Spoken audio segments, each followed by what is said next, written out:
Aproveitando que os irmãos estão de pé, vamos ler a palavra do nosso Deus, amém? Está lá em Mateus, capítulo de número 27, a partir do versículo de número 15. Aleluias. Mateus 27, a partir do versículo de número 15.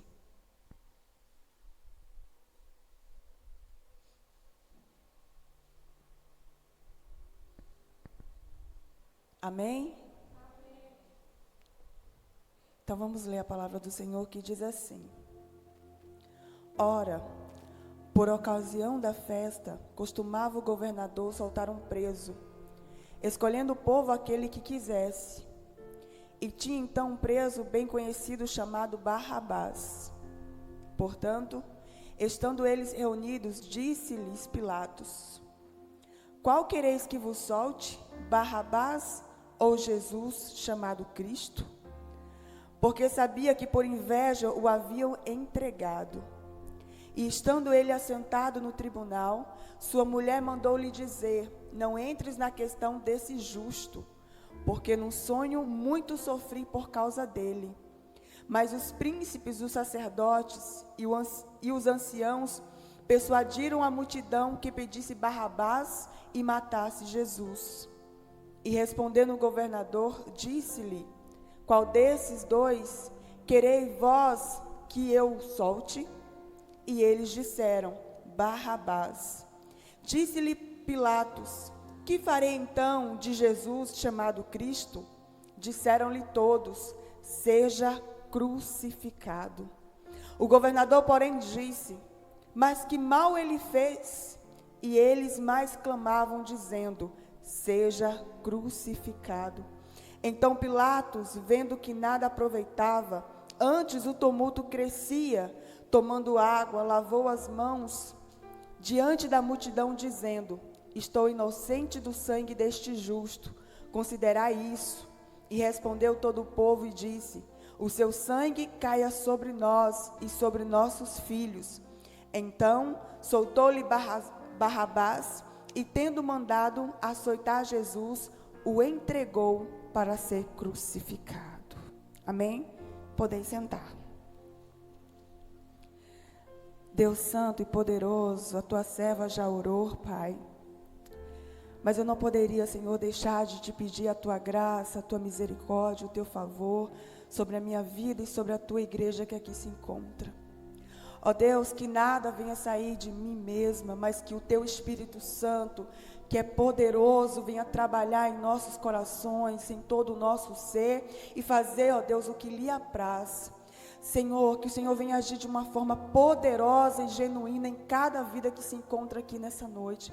E que a tua palavra, que é poderosa, Senhor, a tua palavra venha nos renovar, nos vivificar, nos transformar para a glória do teu nome. Assim seja, em nome de Jesus. Amém. Amém, irmãos? Antes de começar aqui, eu meditava ali no que Robson estava falando, né? E quão profundo, igual Débora falou, foi o que Robson trouxe. E ao mesmo tempo que Jesus me levava a um outro tema até para ministrar, que seria um versículo da sua palavra que diz que o homem faz planos, mas é do Senhor que vem a resposta. E eu falava com Luzivânia ali no velório do pai de Roberto, que 2020 veio para surpreender, bombardear. 2020, a gente nem sabe o que ainda vai acontecer daqui para amanhã. A gente já espera o inesperado, porque está sendo uma coisa atrás da outra. E o Espírito Santo ali sentado me levava aos planos que eu tinha para 2020. Ano da minha formatura. Eu era para estar chegando do meu estágio obrigatório, agora no final de novembro. Tendo certeza de que minha sogra ia ficar lá em casa, cuidando do Bruno e do meu filho. E eu poderia ir para o meu estágio tranquilíssima em relação eram os meus planos. Que agora em dezembro eu ia receber o meu diploma de médica veterinária e começar a estudar para um provável concurso, ou um mestrado ou um doutorado. Mas eram os planos que eu tinha, não eram os planos do Senhor. E muitas vezes nós ficamos frustrados com isso e começamos a questionar a Deus. O Bruno diz assim: tá bom, Deus, chega de Covid-19, porque realmente a gente já não aguenta mais isso, a gente já não suporta mais isso, e a gente tem que viver limitados. Mas o homem fez uma escolha. Quando eu falo homem, eu estou falando do mundo. O carnaval de 2020, o tema de uma determinada escola de samba foi uma humilhação ao Cristo vivo,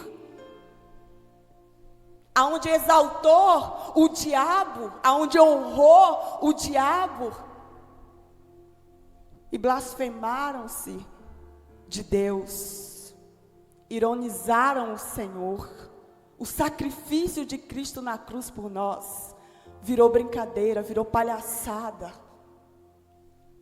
Uns aplaudiam, outros se indignaram. Só que a conta é como diz, uma hora ela chega. E Deus não poupou ninguém. Ninguém. E as pessoas dizem, ou acham que podem, mas a Bíblia nos diz que de Deus ninguém zomba. O que o homem planta, ele vai colher. O que o homem semear, ele vai plantar.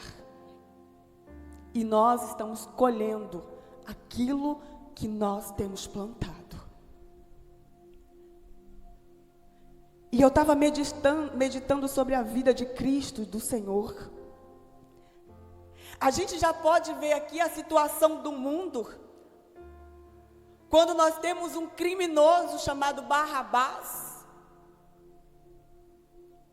um homem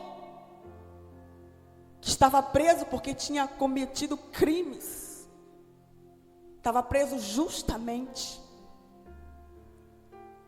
e que seria morto por causa dos seus crimes. Do outro lado, nós temos o Senhor Jesus, que não cometera crime algum, que ele estava pregando a palavra do Senhor, trazendo as boas novas, cumprindo o ID, fazendo com que as pessoas conhecessem naquela época o verdadeiro Deus, o verdadeiro Senhor, trazendo para as pessoas uma palavra verdadeira, fiel, justa, trazendo para as pessoas a oportunidade de conhecerem o verdadeiro Deus, mudando a vida daquelas pessoas através de milagres, curando enfermos, ressuscitando mortos, libertando vidas aprisionadas por demônios. E era isso que Cristo estava fazendo. Mas havia os religiosos daquela época, haviam os donos da verdade, entre aspas, aqueles que diziam ser santos, perfeitos, como ainda existem hoje. Não é diferente, só mudou-se a época, só. Mas nós estamos igualzinho, olhando para o mundo, do mesmo jeito que a Bíblia traz. Só com uma fachada diferente, uma fachada nova, mais tecnológica também, mais trabalhada na elegância. Mas ainda nós temos os mesmos religiosos, aqueles que se dizem santos, que se dizem perfeitos, que acusam os outros, que julgam os outros. Mas como a palavra diz, que são na verdade sepulcro caiados, bonitos por fora, aparentemente, mas só Deus conhece a podridão que está por dentro. Só Deus. Eu me lembro que eu fui evangelizar uma vez Me lembrei de Robson quando ele estava falando sobre isso. Uma moça, e ela me disse a seguinte frase: Leidiane, existem pessoas, isso foi ela que me disse, tá? Que são anjos na rua, isso ela estava se referindo a crentes.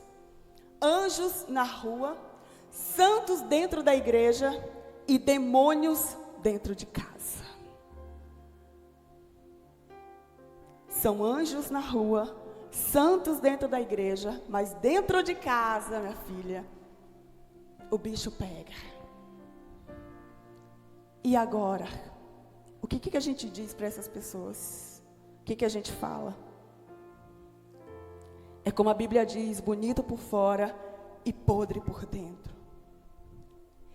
E aí a palavra de Deus nos diz que o plano do Senhor, nesse caso, ele precisa se cumprir, de uma forma ou de outra. E Pilatos é o governador que tem o poder nas suas mãos, a autoridade de poder mandar soltar Jesus ou não. Mas havia uma multidão que clamava e pedia para que esse mesmo Jesus fosse crucificado, para que esse Jesus fosse morto, para que esse Jesus padecesse. Eles estavam preferindo um criminoso a ser solto, a voltar às ruas, do que soltarem Jesus, que curou muitas vidas e libertou muitas almas. Refletindo agora, fazendo uma análise, o que nós estamos vivendo hoje? O que nós podemos observar? As pessoas hoje estão aceitando, ou querendo, ou desejando, muitas vezes mais as coisas que o diabo tem ofertado, do que aquilo que Cristo tem nos dado, que é a salvação da nossa alma. O problema de nós seres humanos, é que nós temos uma mente limitada. Nós não olhamos a situação como um todo. Obrigada. Nós olhamos o aqui e o agora. Depois que a gente morrer, acabou tudo. Não vai acontecer mais nada, lendo engano nosso. A gente vai empurrando a vida cristã com a barriga, vai deixando a vida nos levar, vamos seguindo, vamos indo do jeito que dá e está tudo certo. Depois, a gente se resolve com Jesus. Não é assim que a Bíblia nos fala. A Bíblia nos diz claramente, ser fiel até a morte. Não é até metade do caminho, não é meio lá e meio cá, não é em cima do muro, porque também a Bíblia nos diz que porque não é quente nem é frio, o próprio Jesus diz, vomitar-te-ei. E aí a gente vai deixando as coisas fluírem, indo, não nos importando depois da sepultura, depois do caixão, né? E aí olha só o que o versículo diz.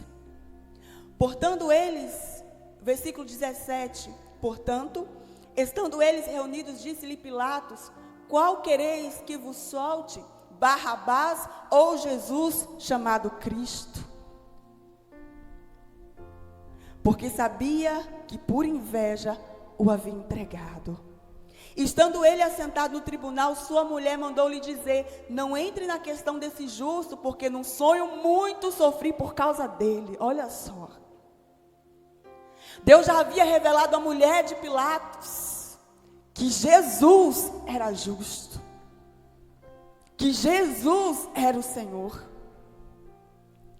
E alertando ela a Pilatos sobre quem era Jesus, o que ele fez? Ele lavou as suas mãos, sendo que ele poderia mandar soltar Jesus.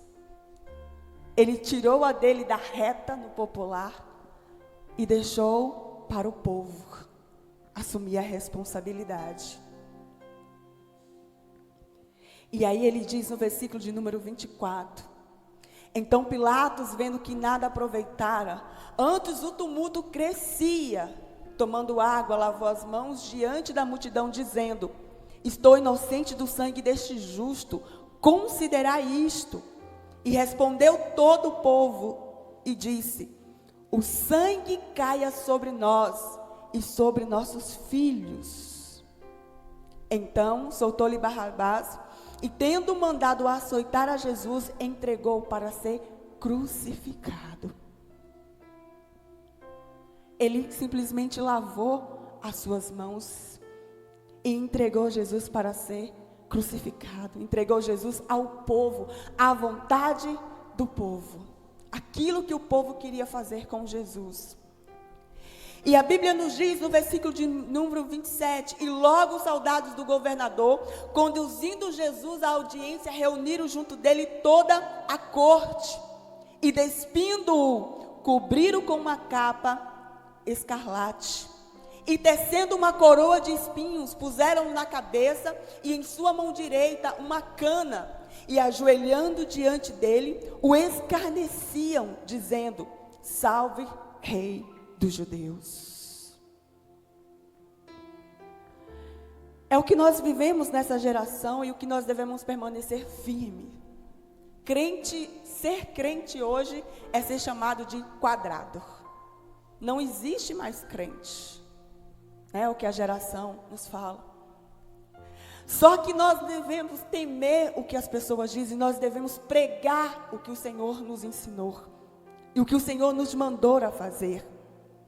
Jesus, ele estava padecendo injustamente, estava pagando um preço muito alto para que cada um de nós estivéssemos hoje aqui sentados diante dele, tendo acesso ao Pai, sem precisar matar um boi para expiar os pecados, porque ele já morreu por nós, porque ele já sofreu por nós, porque ele já se sacrificou por cada um de nós, porque ele apanhou em nosso lugar.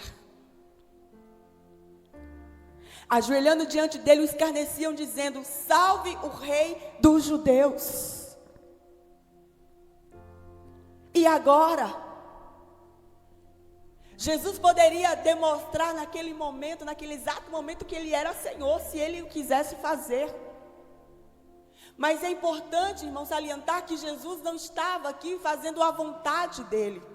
Jesus não foi chamado a esta terra, a vir a este mundo para cumprir a sua vontade.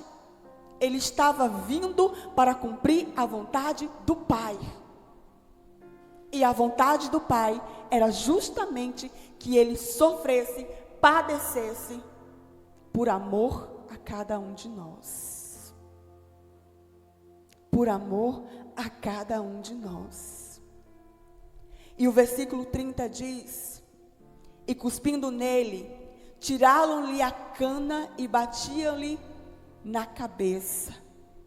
E depois de o haver escarnecido, tiraram-lhe a capa, vestiram-lhe as suas vestes e o levaram para ser crucificado.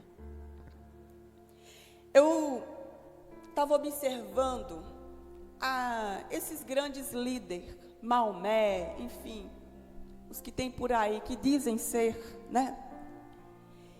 E esses líderes, eles nunca fizeram o que Jesus fez por nós, que foi morrer em nosso lugar.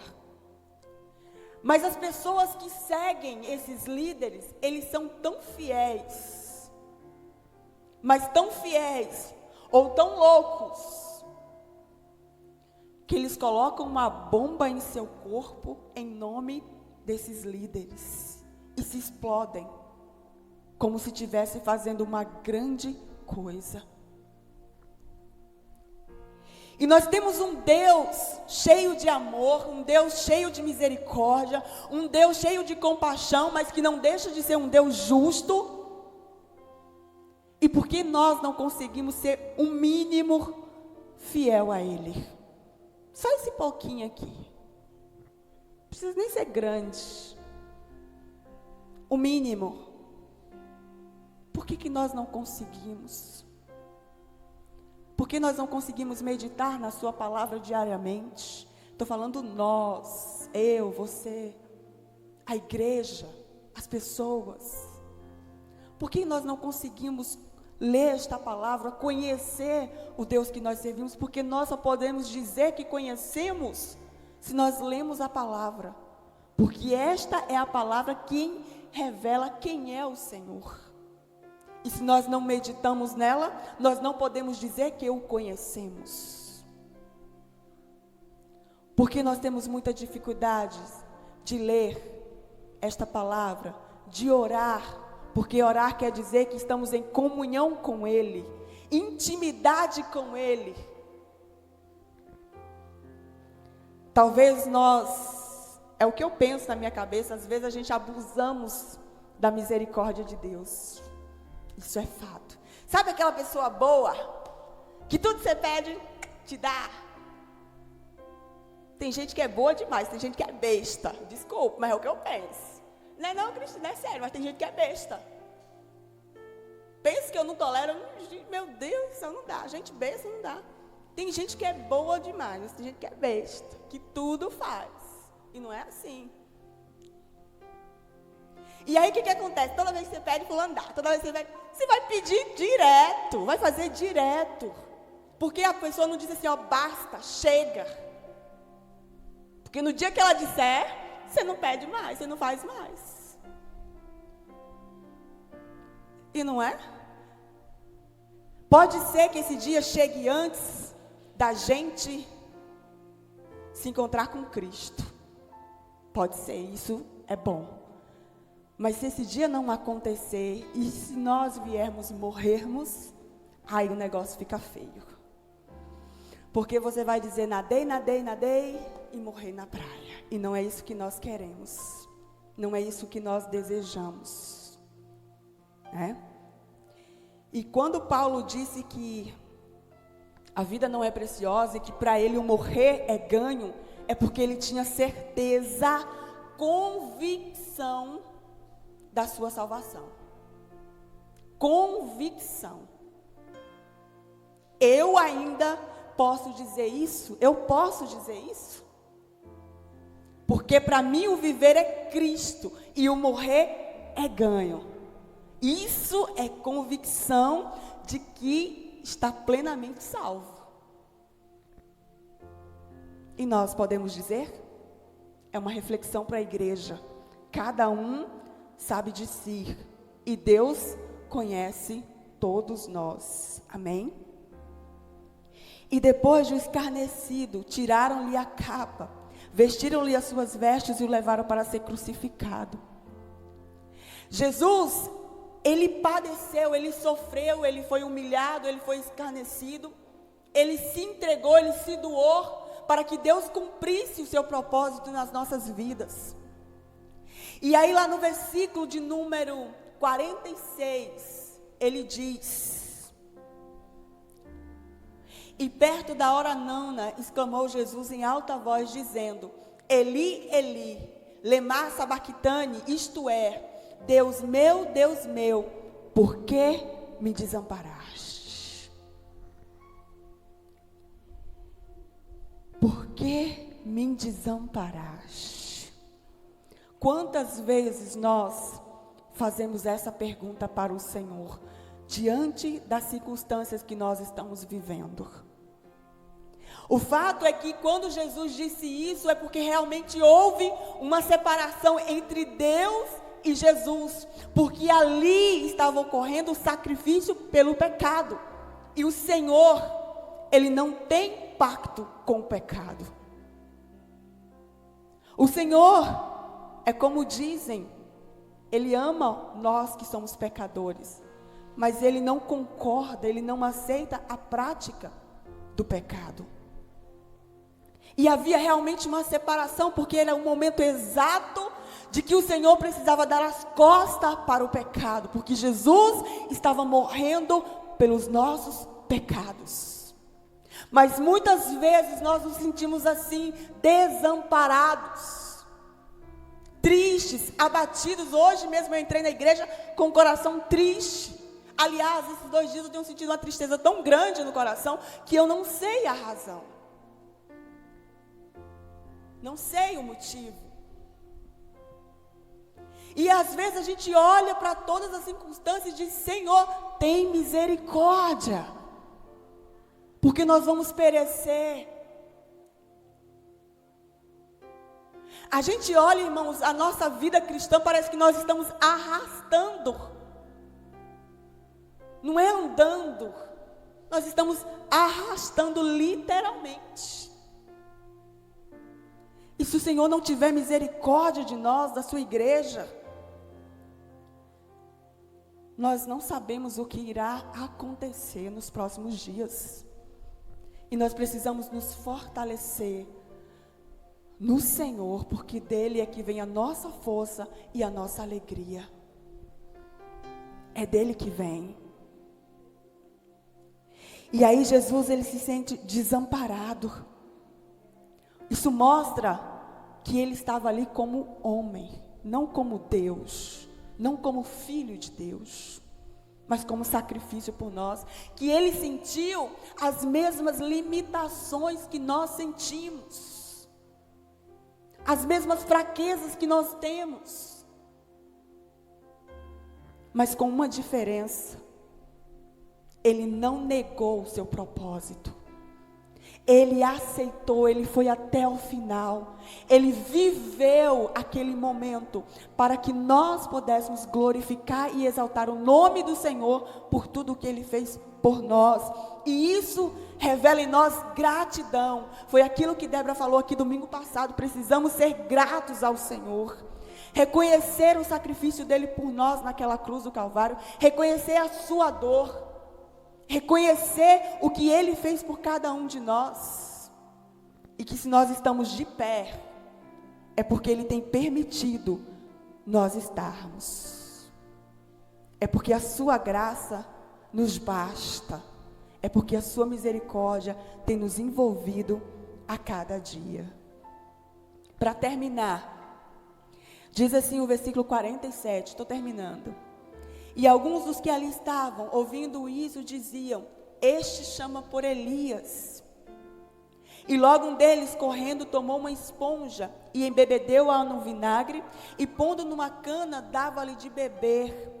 Os outros, porém, diziam: deixa, vejamos se Elias vem livrá-lo. E Jesus, clamando outra vez com grande voz, entregou o Espírito. E eis que o véu do templo se rasgou em 2, de alto a baixo, e tremeu a terra, e fendeu-se as pedras, e abriram-se os sepulcros, e muitos corpos de santos que dormiam foram ressuscitados. Olha que momento glorioso. E saindo dos sepulcros, depois da ressurreição dele, entraram na cidade santa e apareceram a muitos. E o centurião e os que com ele guardavam a Jesus, vendo o terremoto e as coisas que haviam sucedido, tiveram grande temor e disseram: verdadeiramente este era o Filho de Deus. Pelo menos reconheceram, ou alguns reconheceram, que ali estava o verdadeiro Cristo. Que nós venhamos reconhecer, como Débora disse, ainda é tempo de voltar ao caminho, de reconhecermos o Senhor verdadeiramente nas nossas vidas, reconhecer o seu sacrifício, o seu amor, e para isso nós podemos nos doar um pouquinho mais para o Senhor, na medida, das nossas possibilidades. Não é fazer coisas extraordinárias, é os mínimos detalhes que encantam o coração do nosso Deus. Que possamos adorar e servir esse Jesus e reconhecer o seu tão grande amor e tudo o que ele fez por nós naquela cruz.